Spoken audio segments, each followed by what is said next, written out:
அனைவருக்கும் வணக்கம். தமிழக மக்கள் உரிமை இயக்கம் தலைவர் டி சத்யநாராயணன். இன்றைக்கி நம்ம என்ன சப்ஜெக்ட் பற்றி பேசணும்னா, ஆவடி டேங்க் ஃபேக்ட்ரி T7 காவல் நிலையம் இன்ஸ்பெக்டர் தனம்மாள் அவங்க ஒரு 4-5 கம்ப்ளைண்ட்டு ஒரே பர்டிகுலர் நபர் மேலே இருக்குது. அந்த பர்டிகுலர் நபர், அவர் பேர் வெங்கடேசன் அப்படின்றவர், மோரையில் இருக்கார். அவர் மேலே எத்தனை கம்ப்ளைண்ட் கொடுத்தாலும் அவங்க சரியான ஆக்ஷன் எடுக்கிறதில்ல. ஸோ அதை விலக்கி தான் இன்றைக்கி நம்ம இந்த வீடியோ போடுறோம். இதை தொடர்ந்து நாங்கள் ரிட்டு போடுறதோ இல்லை போலீஸ் கம்ப்ளைண்ட் அத்தாரிட்டிக்கிட்ட அவங்க மேலே கம்ப்ளைண்ட் கொடுக்குறதோ அது மாதிரி நடவடிக்கைகள் நாங்கள் எடுத்துகிட்டு இருக்கோம்.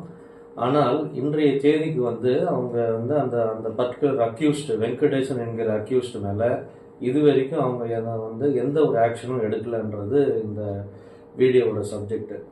ஃபஸ்ட்டு நம்ம என்ன பார்ப்போம்னா, அந்த மோரை பாபா நகர் எக்ஸ்டென்ஷன் மோரை வில்லேஜில் ஒரு ரிட்டையர்டு டிஆர், அவர் பேர் மாயகிருஷ்ணன், அவருடைய இடம் அது.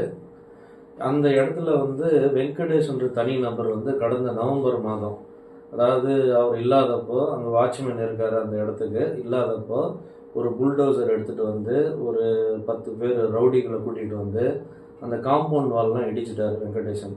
இடித்து தரமட்டமாக்கிட்டு கேட்டால் இது ஏன் இடம்னு சொல்கிறாரு.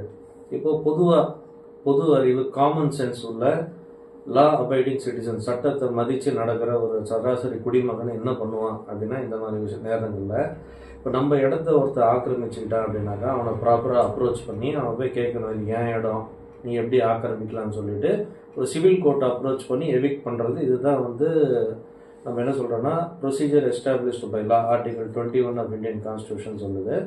சரி, இந்த மாதிரி என் இடத்த செவரெல்லாம் இடிச்சிட்டார் அப்படின்னு போன நவம்பரில் நாங்கள் கம்ப்ளைண்ட் கொடுத்தோம். வெங்கடேசன் மேலே கம்ப்ளைண்ட் கொடுத்தோம். மோரையில் இருக்கும் வெங்கடேசன், அவர் ப்ரொவிஷன் ஸ்டோர் கூட வச்சுருக்காரு. அது எனக்கு சரியாக தெரியல, விபு ப்ரொவிஷன்ஸ் நினைக்கிறேன். ப்ரொவிஷன் ஸ்டோர் வச்சுருக்காரு லோக்கலில். அவருடைய மோடஸ் ஆப்பரண்டியே இதுதான். எந்த இடம்லாம் இது ஆள் பக்கத்தில் இல்லை அப்படின்னு நோட் பண்ணி அந்த இடத்துலாம் இந்த இடம் எந்துன்னு சொல்லி ஒன்று காம்பவுண்ட் போட்டிருந்தா எடுத்துகிட்டு போய் புல்டோசர் வச்சு இடிக்கிறது. அப்படி இல்லை அப்படின்னாக்கா அதே இடத்த காலியாக இருக்குது அப்படின்னாக்கா அந்த இடத்த என்ன பண்ணுவார்னா காம்பவுண்டு போடுவார். இவரே செலவு பண்ணி காம்பவுண்ட் போடுவார். இது லேண்ட் கிராபிங், நிலத்தை அபகரிக்கிறதுக்கான ப்ரொஃபஷனல் அப்ரோச். இது லேண்ட் கிராபிங் அவர் பண்ணுறாரு. அவர் இது தொழில்னு சொல்கிறதா, இது ஹாபின்னு சொல்கிறதா, இதோட ஒரு நேச்சர்னு சொல்கிறதா எனக்கு ஒன்றும் தெரியல. இப்போ இந்த கேஸை பொறுத்த வரைக்கும், மாயகிருஷ்ணன் கேஸை பொறுத்த வரைக்கும் பார்த்தீங்கன்னா, இவர்கிட்ட டைட்டில், டீடு, கிளியர் டைட்டில் இருக்குது.